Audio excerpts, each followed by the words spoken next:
qiraatun, hanya sekedar baca saja, ya. Hanya sekedar baca saja, tapi tidak menuntut kita untuk memahaminya, ya.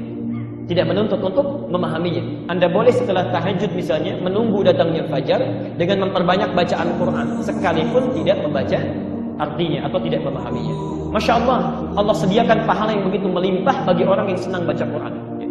Bayangkan baru sekedar baca saja, sekedar baca, Nabi sudah menyatakan minimal pahalanya setiap hurufnya 10 kebaikan. At-Tirmidzi nomor hadis 2910. Man qara'a harfan min kitabillah, siapa yang baca itu satu huruf saja dari kitab Allah, satu huruf saja, falahu asyru hasanat, dia akan dapatkan 10 kebaikan. Walam aqul alif lam mim harfun, saya tidak mengatakan alif lam mim itu satu huruf, walakin alifun harfun, tapi alif satu huruf, lamun harfun, lam satu huruf, mimun harfun, mimnya satu huruf, walikulli harfin asyru hasanat, dan setiap hurufnya itu mendapatkan 10 kebaikan. Jadi kalau antum baca alif lam mim saja, sudah berapa didapatkan? 30, itu baru baca, belum memahami artinya. Masya Allah, baru baca saja. Dan berita baiknya, kalau ada orang berkata, ya Rasulullah, kalau saya masih belajar, masih terbata-bata bacaannya, hurufnya mengejanya masih susah, Masya Allah, hadisnya di kitab yang sama, nomor hadis 2920. Walladhi yatata'ta', adapun orang yang terbata-bata saat dia mulai belajar membaca, wa huwa syaqqun 'alaihi, sudah terbata-bata, sulit mengeja hurufnya. Orang lain mengucapkan misalnya a'udzu, dia sulit mengucapkannya a'udzu. Masya Allah, falahu ajran, kata Nabi, orang ini minimal dapat 2 kali pahala orang yang lancar. 2 kali pahala, Masya Allah. Kalau tadi alif lam mim, yang lancar dapat berapa? 30. Yang enggak lancar misalnya dia ulang alif lam mim, dia ulang lagi alif lam mim, minimal dapat berapa? 60. Ustaz, kalau begitu saya enggak lancar aja bacanya ya. Itu keliru. Keliru ya, insyaallah. Jadi maksudnya setiap kali dia mengulang dia dapat pahalanya. Ya, setiap mengulang tambah lagi, setiap mengulang tambah lagi. Jadi ibu dan bapak sekalian, kalau Nabi sudah menawarkan, antum nggak lancar saja, pahala dilipat gandakan. Pahala sudah digandakan, kebaikan diliputkan, belum tersentuh juga. Berapa lama lagi waktu yang dibutuhkan untuk memotivasi kita mau baca Quran?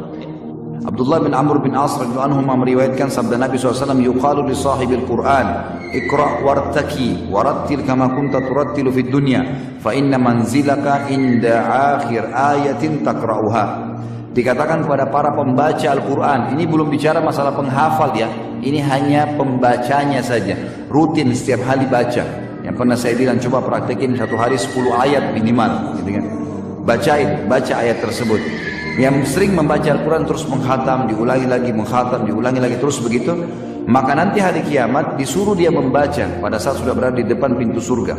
Dikatakan kepada para pembaca, bacalah dan naiklah, suruh tinggikan derajatnya. Lalu bacalah dengan tartil, pelan-pelan, sebagaimana kau mentartilnya semasa di dunia. Sesungguhnya kedudukanmu terletak pada akhir ayat yang kamu baca. Kata ulama hadis, ini berhubungan dengan hadis yang lain. Nanti ada riwayat juga menjelaskan kalau dia sudah sampai pada derajat surga Firdaus, dia terus ngaji nih, satu ayat mengangkat 1 derajat sampai dia tiba di surga tertinggi, diangkat terus sama Allah dengan tartil ayat yang dia bacakan. Begitu tiba di surga Firdaus yang paling tinggi, baru dikatakan, berhentilah, ini kedudukan kamu di akhir ayat yang kamu baca. Itu maksudnya.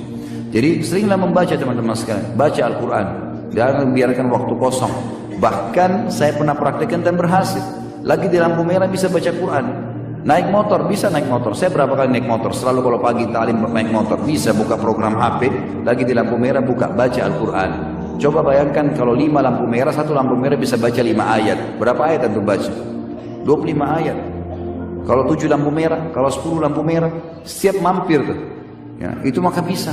Daripada kita duduk, lihat helmnya orang warna apa, mobil warna apa, lihat bajunya, ada manfaatnya. Baca Quran akhi. Ya. Baca Quran, baca sesuatu yang bermanfaat. Dikatakan dalam riwayat yang lain, hadis diriwayatkan oleh Al-Haythami dalam Majma' dan At-Tabarani juga dalam Al-Kabir dan Awsat, dan diriwayatkan hadis ini juga oleh Ahmad bin Hanbal, Yahya bin Ma'in, An-Nasai, semuanya mengatakan hadis ini hasan. Bahwasanya Fadl bin Ubaid dan Tamim ad-Dari radhiyallahu anhuma meriwayatkan dari Nabi SAW, barang siapa membaca 10 ayat dalam semalam, Al-Quran 10 ayat dalam semalam, maka dicatat untuknya 1 kintar. 1 kintar itu nilainya lebih baik daripada dunia dan seluruh isinya. dikasih padanya 1 kintor. 1 kintor ini nanti di akhirat dia dapat. Kalau dikasih, dia lebih suka daripada dunia semuanya dan seluruh isinya dikasih. Dengan manusianya, hewannya, segala macam hal. Pada hari kiamat, Rabbmu berfirman, bacalah dan naiklah pada tiap-tiap ayat. Jadi di sini makanya riwayat ini menguatkan riwayat tadi. Kalau sebenarnya bukan para penghafid, bukan hafid Quran ini punya derajat lain lagi. Derajat yang sangat luar biasa. Yang suka baca Quran aja nih.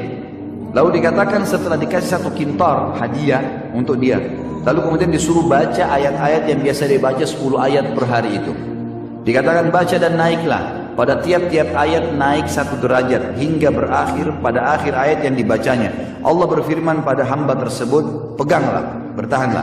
Hamba mengatakan dengan tangannya, ya Rabb, engkau lebih tahu. Maka dia berfirman, pada keabadian inilah, pada kenikmatan inilah.